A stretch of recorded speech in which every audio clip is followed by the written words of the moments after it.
নমস্কার বন্ধুরা, আজকে আমি মনমোহিনী চিংড়ি বানাবো। তো মনমোহিনী চিংড়ি মাছের জন্য এই যে চিংড়ি মাছ নিয়েছি, এটা গলদা চিংড়িও হতে পারে আর বাগদা চিংড়িও হতে পারে। তো আমি বাগদা চিংড়ি দিয়ে বানাচ্ছি। আর এই রয়েছে ডাব, এটাই হচ্ছে এর মেন। এই রান্নাটা ডাবের জলটা দিয়েই হবে, এর মধ্যে আর আলাদা করে জল পড়বে না। আর এখানে রয়েছে টক দই, এখানে নারকেল কোড়া, এখানে সাদা সর্ষে, এখানে কালো সর্ষে, কাঁচা লঙ্কা, লাল লঙ্কার গুঁড়ো। তো আমি প্রথমে এটাকে চিংড়ি মাছটাকে ম্যারিনেট করবো নুন হলুদ আর 1 চামচ দই দিয়ে। আর এই যে নারকেল সর্ষে কাঁচা লঙ্কা এটা দিয়ে একটা পেস্ট বানাবো। এই ডাবটা থেকে আমি এবার জলটাকে বার করে নিই।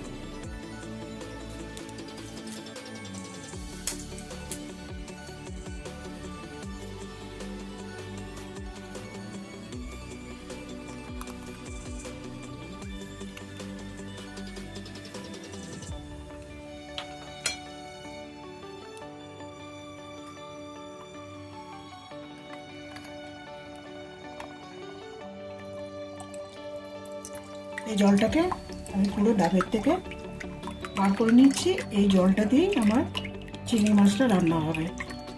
আমার এই যে সর্ষে নারকেল কাঁচা লঙ্কার পেস্টটা তৈরি হয়ে গেছে। আর এদিকে মাছটা ম্যারিনেট করে রেখেছিলাম দই নুন হলুদ দিয়ে, এটা আমি 15 মিনিট ছেড়ে দিয়েছি। 15 মিনিট হয়ে গেছে। এবার মাছটাকে আমি হালকা করে ভেজে তুলে নেব। কড়াইয়ে তেল গরম হয়ে গেছে, এবার মাছগুলো আমি এর মধ্যে দিয়ে দিচ্ছি।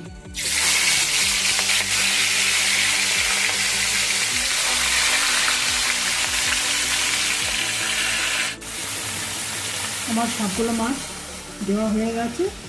এবার আমি একটু একদিকটা হয়ে যাওয়ার পর আরেক দিকটা করে নিয়ে নামিয়ে দেবো। এই মাছগুলো দিয়ে আমি বেশি ভাজবো না। মাছগুলো হয়ে গেছে ভাজা, বেশি ভাজিনি। এবার মাছগুলো তুলে নেবো আর গ্যাসটাকে আমি অফ করে দিচ্ছি যাতে তেলটা একটু ঠান্ডা হয়।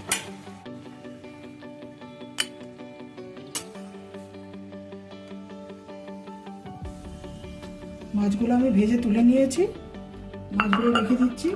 এবার আমি তেলটাকে এই জন্য ঠান্ডা করেছিলাম। তেলটাকে এই গরম তেলের মধ্যে যদি আমি দইটা দিতাম তাহলে দইটা ছানা কেটে যেত। এই জন্য আমি গ্যাসটাকে অফ করে দিচ্ছি যাতে তেলটা একটু ঠান্ডা হয়ে যায়।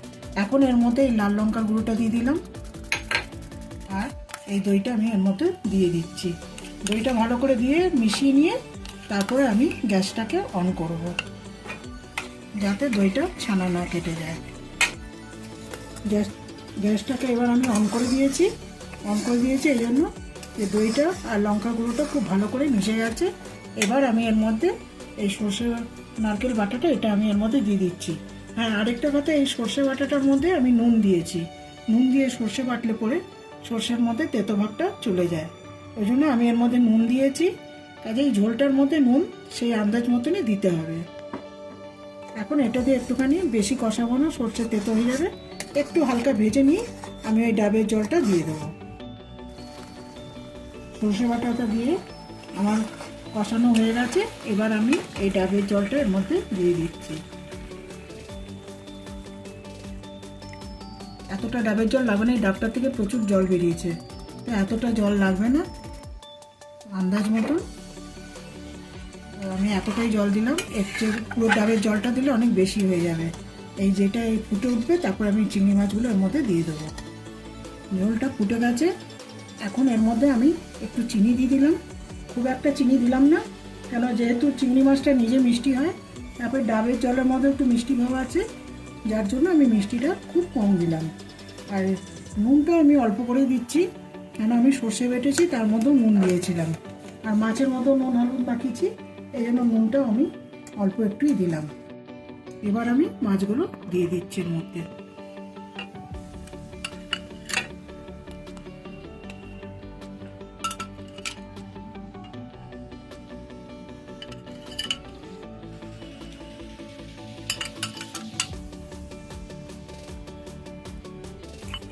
এটা একটু ভালো করে ফুটে গেলে পরই আমার মনমোহিনী চিংড়ি রেডি হয়ে যাবে।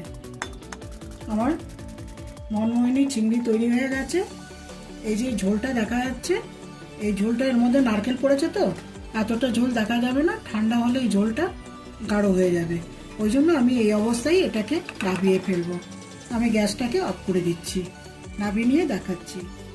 আমার মনমোহিনী চিংড়ি রেডি। আমার এই রেসিপিটা যদি বন্ধুরা তোমাদের ভালো লাগে তাহলে লাইক, কমেন্ট, শেয়ার, সাবস্ক্রাইব করো আর বেল আইকনটা অতি অবশ্যই প্রেস করে দিও। এই মাছের প্রিপারেশনটা গরম গরম ভাতের সাথে খেতে খুবই ভালো লাগে, একবার অন্তত ট্রাই করে দেখো।